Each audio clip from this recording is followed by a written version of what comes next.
جو یہ لوگ کرتے ہیں نا بڑے بڑے یہ مفکر، یہ ٹی وی اینکرز، یہ آپ کے سیاستدان جو ہے وہ چینلز کے اوپر آ کے آپ کو یہ بتاتے ہیں کہ جی عمران خان نے پولرائزیشن شروع کر دی ہے، قوم کو تقسیم کر دیا، جی قوم کو تقسیم ہونا پڑے گا۔ یعنی میں اکثر کہتا ہوں پولرائزیشن جو ہے وہ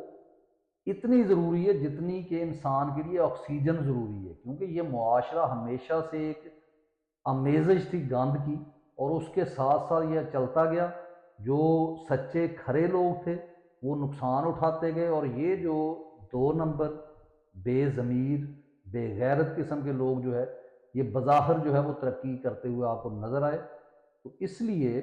آپ کو ایک سائیڈ پہ تاریخ نے وہاں کھڑا کر دیا کہ آپ کو ہر اس پٹواری سے نفرت کرنی ہے، اور ہر پٹواری جو آپ کو پتہ ہے رشوت لیتا ہے، ہر اس ملا سے آپ کو نفرت کرنی ہے جو آپ کو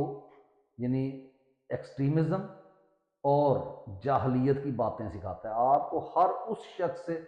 نفرت کرنی ہے جس کے گھر میں حرام کے لقمے آتے ہیں اور آپ کے بچے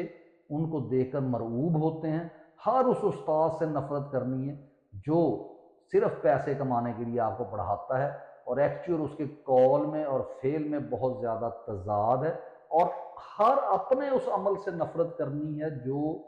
ایک سوسائٹی، ایک اسلامک سوسائٹی کے معیار کے اوپر پورا نہیں اترتا۔